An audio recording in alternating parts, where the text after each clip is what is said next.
오늘 본문으로 요엘서를 읽었습니다. 요엘서는 우리들에게 많이 낯선 책입니다. 혹간 제가 요엘서를 본문으로 읽으니까 성경책에 요엘이라는 책도 있었어 하시는 분이 있으실런지 모르겠습니다. 성경 조금 더 읽으셔야 합니다. 구약 성경에는 정말 위대한 선지자들이 많이 있었습니다. 이사야나 예레미야나 에스겔이나 다니엘, 그런 선지자들에 비해서 요엘이라고 한 선지자는 사실 너무 작아 보입니다. 미가나 하박국이나 말라기 같은 선지자들에 비해서도 이 요엘은 너무나도 작아 보이는 선지자입니다. 우리들에게 익숙하지 않죠. 요엘서를 읽어보면 독특한 예언이 그 속에는 담겨 있는데, 하나님의 성령이 구약 시대에만 해도 제한적으로 지도자들 일부에게만 임하셨던 것인데, 때가 되면 하나님의 성령이 만민에게 부어질 것이라고 하는 예언이 거기에는 담겨 있습니다. 그러나 당시 구약 시대 사람들은 이게 도대체 무슨 말인지 알아듣지를 못했습니다.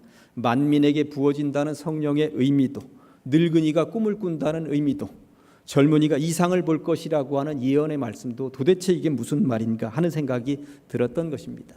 그렇게 베일에 가려져 있던 요엘서가 빛을 발하는 사건이 하나 있었는데, 사도행전 2장은 그 사건을 기록하고 있는 것입니다. 예수님께서는 십자가에 달리셔서 죽음을 맞이하셨습니다.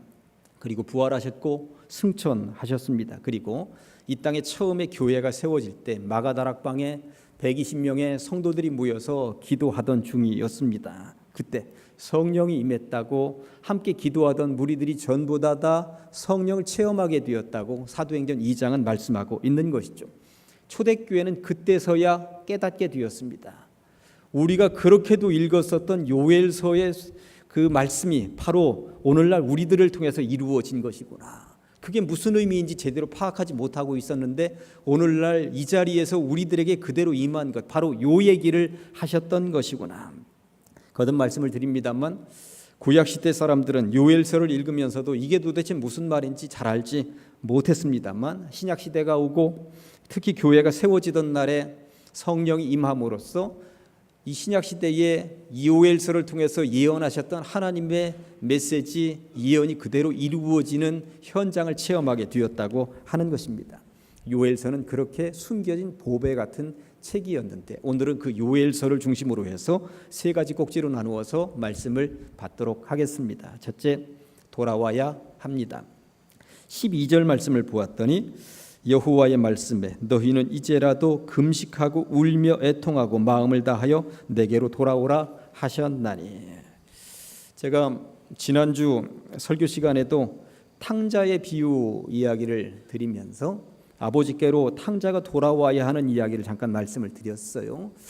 화가 가운데 렘브란트라고 있습니다. 이 렘브란트 화가가 돌아온 탕자에 대한 그림을 아주 멋지게 그렸죠. 그 그림을 보면 아버지 앞에 무릎 꿇고 있는, 다 낡은 신발, 정말 거렁뱅이가 되어가지고 무릎 꿇고 있는 둘째 아들의 모습이 나와 있습니다만, 그 그림의 최고의 포인트는 그 아버지의 짓물러진 눈입니다. 그러니까 아들이 돌아오기만 기다리고 고대하면서 날마다 눈물을 쏟고 있었던 아버지의 그 눈, 그 그림에는 그게 포인트라고 하는 것입니다. 아버지는 얼마나 기다리면서 눈물을 쏟았으면 그렇게 짓물러져 있겠는가. 어린 시절, 여기 대부분 어른들은 어린 시절 어디서 주로 노셨습니까? 들판이나 산에서 놀았어요. 저도 들판이나 산에서 놀았습니다. 그런데 요즘 아이들은 보니까 이 평소 오후에 학원에서 놀더라고요. 근데 들판이나 산에서 놀든 학원에서 놀든 이 아이들은 저녁 때가 되면 어떻게 해야 합니까? 집으로 돌아와야 합니다. 돌아오지 않으면 이게 큰일입니다. 집 나간 아이들이 핸드폰을 내도 전화도 안 되고 밥 먹을 때가 되었는데 돌아오지 않고 있다. 그러면 10분, 20분 지나면서 얼마나 걱정이 되는 거예요. 부모로서는 정말 걱정되는 것입니다. 돌아올 시간에 돌아오지 않는 아이들 기다리는 부모의 심정은 도대체 어떤 것입니까? 백창우 시인은 어머니라는 이런 시를 썼습니다. 골목마다 뛰놀던 아이들 집으로 돌아가는 저녁, 내 가슴에 가득한 어머니, 이 바람 속 아무데도 갈 만한 곳이 없고 세상이 추워질수록 더욱 그리운 어머니, 나는 무얼 이루려 이렇듯 바삐 살아왔을까. 멀리 바라보아도 길의 끝은 보이지 않고 내 고단한 꿈속에 당신의 자장가 소리 어머니, 내 등 뒤에 늘 말없이 서 계시는 어머니, 이런 시입니다. 이 시인은 어른이 되어서 놀이터에서 놀던 아이들이 저녁 때가 되면 집으로 돌아가는 장면들을 보면서 옛날 자기 생각이 났겠지요. 그런데 지금 생각해 보니까 어머님은 이미 돌아가시고 안 계신 거예요. 그리고 부모님 다 돌아가시고 아니 계신 고향, 그것도 생각이 나는 것입니다. 나는 돌아갈 곳이 없구나. 나를 맞아줄 어머니도 아니 계시고 내가 돌아갈 고향 땅도 없는 것이구나. 이렇게 시를 써놓고 있는 것입니다. 그러니 돌아갈 곳이 있다고 하는 것이 얼마나 복된 것인가. 그 옛날 우리들은 아이들과 놀다가 아무리 아이들하고 노는 것이 좋고 재밌다 하더라도 반드시 집으로 돌아가야만 했습니다. 왜냐하면 그 집에는 기다리는 부모님이 계셨기 때문입니다. 고향 땅을 떠나서 멀리 살 때도 마찬가지입니다. 고향 땅에 부모님이 살아계시면 명절 때가 되어 그리고 평소에도 생신 때가 되면 돌아가서 배워야 하는 것입니다. 개인적으로 옛날 저희 어머니가 살아 계시던 시절에 설 명절을 앞두고 눈이 많이 내렸던 적이 있었습니다. 설 명절 앞두고 이틀 전인가 전화가 걸려왔어요. 눈 많이 내렸다. 여기는 더 많이 내렸는데 내려오지 마라. 그리고 시골집 춥다. 애들 감기 걸린다. 어떻게 안 내려가요? 천천히 갈게요. 그래, 그럼 내려올래? 천천히 와라. 이런 대화가 오고 갔습니다. 어머니가 저에게 내려오지 말라고 말씀을 하셨습니다만 어머니의 마음 깊은 속을 들여다보면 어떤 것입니까? 날이 춥고 길은 미끄럽지만 시골집 아이들이 오면 감기 걸릴 수 있는 환경일지 모르겠지만 어떻게든 내려왔으면 좋겠다. 보고 싶다. 그런 의미가 담겨 있는 것 아닙니까? 고향에 부모님이 살아계시면 명절에 이 핑계 저 핑계를 대면서 안 가려고 하기보다도 어떤 불편함이 있더라도 거기 가야 하는 것입니다. 돌아가서 배워야 하는 것입니다. 왜 그러야 합니까? 기다리는 분이 계시기 때문에 그렇습니다. 그렇게 우리는 집으로도 돌아가야 하고요. 고향 땅으로도 돌아가 보아야 하는 사람인 것입니다. 그런데 우리는 궁극적으로 돌아가야 할 곳이 있다는 사실을 아십니까? 세상 사람들도 돌아간다는 의미는 알고 있습니다. 그래서 사람이 죽으면 돌아가셨어요 이렇게 이야기를 하는 것이죠.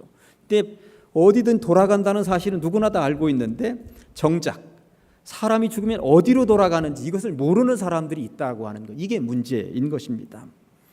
공자에게 제자들이 어느 날 물었다고 그러죠. 선생님, 사람이 죽으면 어찌 되는 것입니까? 그랬더니 공자가 한 대답은 이랬습니다. 내가 아직 인생 삶도 모르는데 어찌 죽음을 알겠느냐. 공자같이 뛰어나다 하는 사람도 인생 삶도 내가 파악을 다 하지 못했는데 어떻게 내가 죽음 이후의 삶을 알 수 있다고 하겠느냐. 세상 모든 사람들 돌아간다는 것은 알고 있습니다. 죽은 이후에 어딘가로 간다는 사실은 알고 있습니다. 그러나 돌아가서 어디로 가는지는 정확히 모른다라고 하는 것, 이게 문제일 때에 우리들은 분명히 알고 있어야 하는 것이죠. 우리는 돌아갈 줄 알아야 합니다.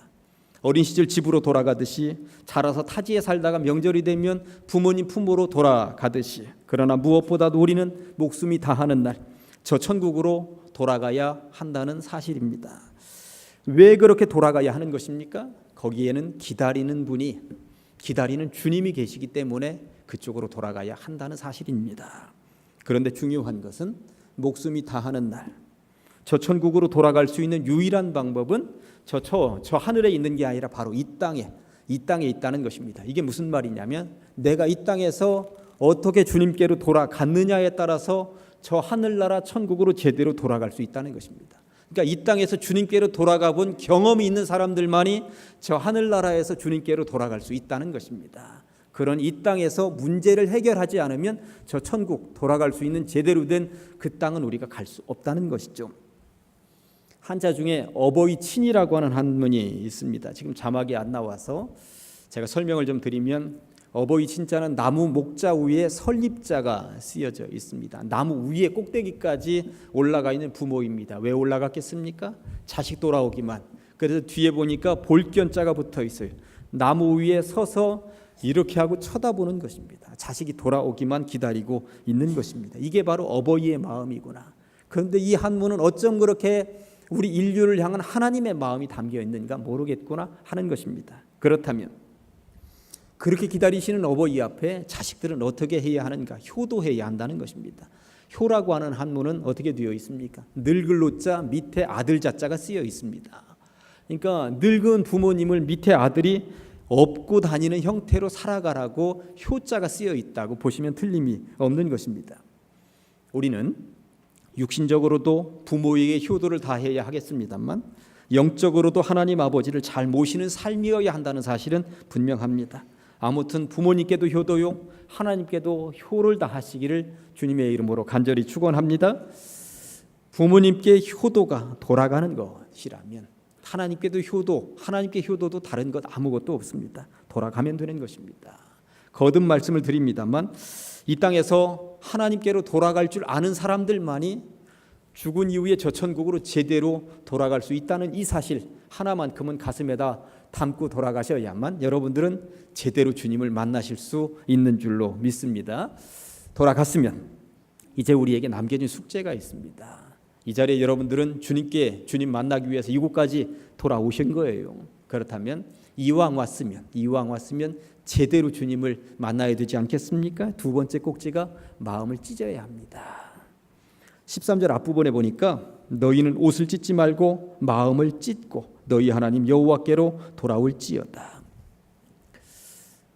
구약 시대의 이스라엘 백성들 가운데 있는 전통 가운데 하나는 하나님께 잘못하고 회개할 때 이 옷을 찢는 거였습니다. 그래서 신구약 성경을 읽어보면 하나님 앞에 회개하면서 백성들이 옷을 찢는 경우가 굉장히 많이 나옵니다. 제사장도 옷을 찢고 왕도 옷을 찢고 그리고 유명하다 하는 사람들도 옷을 찢습니다. 더군다나 옷을 찢으면서 타다 남은 제 위에 앉아 있는 경우들도 있습니다. 내가 철저하게 주님 앞에 회개합니다. 그런 모습으로 있는 것입니다. 우리나라 사람들은 뭔가 괴로운 일이 있으면 머리를 쥐어뜯기도 하더라고요. 그런데 이스라엘은 우리보다 머리를 쥐어뜯는 행동보다도 더 심한 행동, 옷을 찢는 행동을 합니다. 그런데 이들이 왜 옷을 찢었을까? 저는 그런 생각을 한번 해본 거예요. 그리고 성경책을 읽어보면 너희들이 회개할 때는 옷을 좀 찢으면서 회개해라 이런 말씀이 있는가도 제가 찾아보았더니 옷을 찢으며 회개하라는 말은 없습니다. 그러면 어느 순간부터 이런 전통이 생겼다는 것인데 왜 이런 전통이 생겼을까? 제가 한번 상상력을 동원해 본 거예요. 누군가가 하나님 앞에 잘못한 일을 했겠죠. 그리고 나서 회개해야 되겠다. 내가 너무도 잘못했다. 근데 용서를 빌고 눈물을 펑펑펑펑 쏟으면서 하다가 자기도 모르게 옷을 부여잡고 찢는 행동을 했을 것입니다. 그런데 그렇게 회개하고 있는 모습을 옆에서 누군가가 보았을지도 모릅니다. 보다가 보니까 회개하는 모습이 저렇게 하니까 세상 말로는 뽀대나네 했을지도 모르겠구나 하는 생각이 드는 것입니다. 저렇게 하면 주변 사람들이 보기에도 저렇게 하면 제대로 회개하는 거 이거 주변 사람들에게도 인정받겠구나 하는 그런 생각들을 가지게 된 것이고 이게 퍼져나가기 시작을 했다라고 하는 것입니다. 그러니까 회개를 마음으로 하는 것이 아니라 모양으로 하는 시대가 활짝 열렸을 수도 있겠구나 하는 생각을 해보았습니다. 그래서 회개한다 하면 옷을 찢기 시작을 했던 것입니다. 마치 조폭들이 싸움을 시작하기 전에 옷을 벗어던지고 문신을 보여주는 것과 똑같은 행동 아니었겠는가 하는 생각도 해봅니다. 그래서 그런지 오늘 본문에서 하나님께서 이스라엘 백성들에게 뭐라고 말씀하십니까? 제발 옷을 찢지 말고 마음을 찢으라고.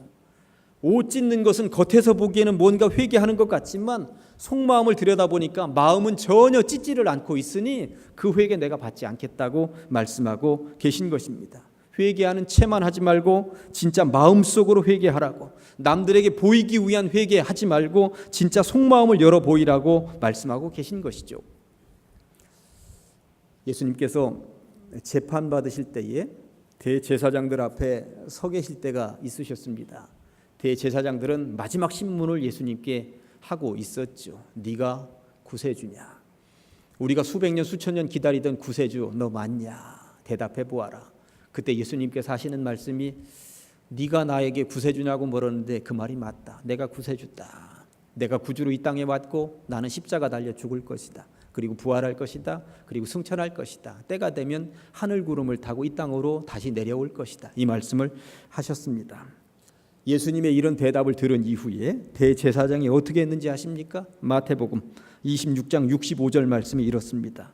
이에 대제사장이 자기 옷을 찢으며 이르되, 대제사장이 예수님의 이야기를 듣고 자기 옷을 찢었다고 성경이 기록하고 있는데, 여기서 옷을 찢은 행동은 예수님이 그렇게 말씀하시니까 제가 잘못했습니다, 구주이신 줄을 알아보지 못했습니다, 용서하여 주시옵소서 회개하면서 옷을 찢은 것이 아니었다고 하는 것입니다. 자기는 하나님 앞에 충성 봉사한다 하면서 저런 예수를 진작부터 잡아다가 족쳐서 죽였어야 되는데, 하나님, 내가 저런 예수의 입에서 저런 소리가 나올 동안 제가 모르고 있었습니다, 하나님 저를 용서하시옵소서 그러고 있었다는 것입니다. 그러니까 정말 예수 그리스도 앞에 이 마음을 찢어야 하는 행동 앞에서 마음을 찢지 않고 옷만 찢으면서 거짓된 모습으로 대제사장이 앉아 있었다고 하는 것입니다. 마음을 제대로 찢지 못하니 이렇게 엉뚱한 행동이 나올 수도 있는 것이구나 하는 것이죠. 예배의 자리에 한번 참석했다 해서 예배의 모양, 경건의 모양은 갖추었는지 모르겠습니다만 그것 가지고 우리는 다 이룬 것이 아니죠. 기도의 모임에 한번 나왔다 하여서 내가 지은 모든 죄를 100% 완벽하게 용서받았느냐? 그렇지 않습니다. 헌금 한번 드린 것으로 이제 나는 나에게 주어진 분량을 다 했다 할 수 있겠습니까? 봉사 한 시간 한 것으로 내가 그동안 뭔가 빚진 것처럼 쌓여 있었는데 앙금이 다 풀렸다, 속이 다 시원하다 생각할 수 있겠습니까? 예배, 기도, 헌금, 봉사, 여기에 마음이 담겨 있지 않으면 아무 소용이 없다는 것입니다. 마음을 담지 않은 그 어떤 예배와 기도도, 마음이 담겨져 있지 않은 그 어떤 봉사와 헌신도 주님은 받으실 의향이 전혀 없으시다는 것이죠. 마음을 담아야 합니다. 마음속을 깊이 들여야 한다는 것입니다. 옷이 아니라 마음을 찢는 심정으로 주님 앞에는 언제든지 자리하고 있어야 한다는 것이죠. 제가 간혹 그런 말씀 드렸습니다. 참석과 참여를 구분해 드렸습니다. 참석은 그냥 숫자입니다. 저는 1부와 2부와 3부 예배를 마친 이후에 주일 오후 찬양 예배 끝나고 부교역자들로부터 오늘 예배 참석 인원이 몇 명인지 저는 보고를 받습니다. 그것 가지고 누가 빠졌는가도 확인하고 그렇게 합니다. 그것은 우리 교회에서 우리 교역자들이 하는 일입니다. 몇 명이나 나왔나. 그러나 참여, 이것은 그 예배에 얼마나 깊이 마음을 찢으면서 앉아 있었는가, 이것은 제가 파악하지 못합니다. 그런데 그것을 파악하시는 분은 계십니다. 하늘 아버지, 그분은 그거를 파악하신다라고 하는 것입니다. 그분은 여기에 몇 명이 참석했는가에는 전혀 관심이 없습니다. 이 예배에 참석한 인원들이 얼마나 마음을 찢었는가, 주님을 깊이 만나기를 원했는가, 참여에 관심이 있으신 것이죠. 그러니 저 하늘나라에서 카운트하는 것은 참석자가 아니고 참여자이겠구나 하는 생각을 해보는 것입니다. 그러니 사람으로서는 참석자만 세겠습니다만 하늘 아버지는 참여자를 세고 계시다라고 하는 것입니다. 부디 비옵기는 이 예배에 그냥 참석자로 있지 마시고 참여자이시기를 주님의 이름으로 간절히 축원합니다. 축원합니다. 그렇다면 우리는 왜 돌아가야 하는 것이며 마음을 찢어야 하는 것일까요? 기다리는 분이 계시기 때문에 그렇습니다. 하늘 아버지가 우리를 기다리고 계시기 때문에 그렇습니다. 그런데 그 하늘 아버지는 왜 그렇게도 우리를 기다리고 계신 것이고 마음과 마음으로 우리를 만나기를 원하시는 것일까요? 그래서 세 번째 주제를, 하나님은 자비로우신 하나님이시기 때문에 그렇습니다. 자비로우신 하나님이시기 때문에 13절 중간부터 보면 말씀이 이렇습니다. 그는 은혜로우시며 자비로우시며 노하기를 더디하시며 인애가 크시사 뜻을 돌이켜 재앙을 내리지 아니하시나니. 지난주에 출애굽기 34장을 가지고 설교할 때도 하나님의 성품에 대해 설교할 때 요 내용하고 똑같은 내용을 여러분들은 보셨습니다. 은혜로우신 하나님, 자비로우신 하나님, 노하기를 더디하시는 하나님, 인애가 크신 하나님. 하나님은 그런 분이시라고 출애굽기에서는 스스로 말씀을 하셨는데, 오늘 성경을 보니까 요엘서를 통하여서 모든 성도들에게 다시 한 번 더 당신이 어떤 분이신지를 강조하고 계신 것입니다. 이제까지는 탕자처럼 살았기에 재앙이 기다리고 있었는데 돌아가기만 하면, 돌아가서 마음을 찢기만 하면 하나님은 그렇게도 자비하신 하나님 아버지로 우리 앞에 기다리시는 분으로 서 계시다라고 하는 것이죠. 그런데 하나님은 왜 이렇게도 은혜롭고 자비롭고 노하기를 더디하시고 인애가 크신 분으로 서 계신 자, 아버지이기 때문에, 기다리시는 아버지이기 때문에 그렇다라고 하는 것입니다. 제가 이 시간에는 사실 영상을 하나 5분짜리 보여드리려고 했습니다만 그 영상이 안 돼서 교회 홈페이지와 밴드에는 제가 올려놓도록 하겠습니다. 그 영상에 제가 보여드리려고 했었던 내용을 잠깐 설명을 드리도록 하겠습니다. 인도는 카스트 제도라고 있어서 국민들이 계급으로 나누어져 있죠. 최고 꼭대기 계급을 브라만 계급이라고 합니다. 최고위층이라고 할 수 있습니다. 그 계급에 판카지 카필라라고 하는 젊은 청년이 살고 있었습니다. 집이 아주 부유했습니다. 부모님은 힌두교 선교사였습니다. 힌두교를 어떻게든 퍼뜨리고 싶은 생각을 가지고 있었죠. 집도 부유했고 넉넉했으니까 어릴 때부터 하여튼 망나니로 살았습니다. 망나니로. 그러다가 사고도 많이 치고 친구 따라서 대한민국 한국 땅으로 이제 넘어와서 공장에서 일도 하고 그렇게 되었는데 인도 친구들하고 몰려다니면서 하여튼 술판, 깽판, 하여튼 이런 판들만 버리고 다닌 거예요. 그러다가 친구 한 명이 살인 사건에 휘말리게 되었고 법정도 왔다 갔다 하게 되는데 너무나도 억울하고 그러니까 기독교 단체인 나섬 공동체라고 우리 통합 측에서 운영하는 나섬 공동체에 들어가게 되었고 이 문제가 아주 부드럽게 잘 해결이 되는 것 보면서 신앙을 가지게 되었습니다. 신앙생활 열심히 해서 세례도 받고 그러다가 목사가 되어야 되겠다. 신학을 공부해야 되겠습니다. 이 허락을 받으러 인도에 간 거예요. 인도에 살고 있는 부모가 누구라고 그랬습니까? 힌두교 선교사라고 그랬습니다. 제가 대한민국에 와서 예수를 만나게 되었고 세례도 받았는데 신학을 하겠습니다. 그랬더니 아버지가 하는 이야기가 네가 목사가 되면 목사 안수 받는 날 나는 자살하겠다. 어머니는 나는 너 죽기를 위해서 내 신에게 기도하겠다. 그러니 너도 나 죽기를 위해서 네 신에게 기도해라. 누구 신이 더 뛰어난지 한번 보자. 어머니가 그러더라는 거예요. 그러니까 아버지 어머니가 얼마나 극단적인 마음을 품고 있는 것입니까? 하나 한국으로 넘어왔고 정말 간절하게 부모님을 위해서 기도했고 신학을 했습니다. 그리고 2015년도에 목사가 되었습니다. 그런데 인도에 살고 있었던 부모님이 이 아들을 물끄러미 바라보는데 인도에 살고 있을 때도 그렇게 참 철부지로 망나니로 살았고 이 나라 대한민국에 와서 뭔가 일을 한다 할 때도 들려오는 소식이 망나니였는데 어느 날부터 이 아들이 달라지기 시작한 거잖아요. 달라지기 시작한 거예요. 결국 목사가 된 이후에 이 아들에게 그 부모가 그러더라는 것입니다. 네가 믿는 예수라는 그 신이 도대체 어떤 신인데 너를 이렇게 변화시켰단 말이냐. 나도 그 신에 대해서 한번 알고 싶다 하면서 성경을 읽기 시작했다고 하는 것입니다. 그 이후에 성경을 읽기 시작한 부분까지만 나와 있고 완벽하게 예수 믿는 곳으로 변화된 것까지는 나와 있지 않습니다. 그러나 성경을 읽기 시작한 것만 가지고도 얼마나 놀라운 변화입니까? 판카지 카필라 이 목사는 영상에서 이렇게 고백하고 있습니다. 주님 앞으로 돌아왔고요. 마음을 주님 앞에서 찢었습니다. 철저하게 찢었습니다. 인터뷰하는 내용 보면 우리나라 말도 얼마나 잘하는지 몰라요. 마치 한국 사람 같습니다. 그리고 기도하면 할수록 인도로 가라. 기도하면 할수록 인도로 가라. 결국 그래서 인도에 가서 인도 선교를 지금 하고 있습니다. 저는 하나님께서 제대로 된 사람을 하나 찝으셨고 옛날에는 망나니 탕자였을지 모르지만 그가 주님 앞으로 돌아와서 마음을 활짝 열었고 마음을 활짝 찢었고 그리고 주님 이 속에서 살아갈 수 있도록 하셨고 하나님을 아버지로 고백하면서 사는 인생이 되었다고 하는 것입니다. 그런데 가만히 보니까 이 젊은이의 모습이 바로 우리들의 옛날 모습이더라고 하는 것이죠. 우리들도 그렇게 망나니로 또 세상 말로는 개판으로 살 때가 분명히 있었던 사람들이 있었습니다. 하나님 없이 하나님 모르는 채 세상 속에서 흥청망청 니나노 살던 때가 있었던 것이죠. 그러나 우리들은 돌아왔습니다. 돌아오긴 했습니다. 어쨌든 이 자리에 참석했습니다. 그런데 중요한 것은 뭐라고 그랬습니까? 돌아온 것만 가지고 안 됩니다. 마음을 찢으셔야 한다는 것입니다. 내 속에 있었던 더러운 것들을 완벽하게 털어내기 위해서 마음을 찢고 정말로 자비롭고 은혜롭고 노하기를 더디하시고 인애하신 그 아버지를 그 하나님을 내 아버지로 인정하고 고백하셔야 된다고 하는 것입니다. 그럴 때 나는 진짜 신앙인이 된다고 그리고 제대로 성령 받은 사람이 되는 것이라고 우리는 고백할 수 있는 것입니다. 돌아오신 여러분 이왕 오셨으니 이 시간 여러분의 속마음을 주님 앞에 다 보여주시고요.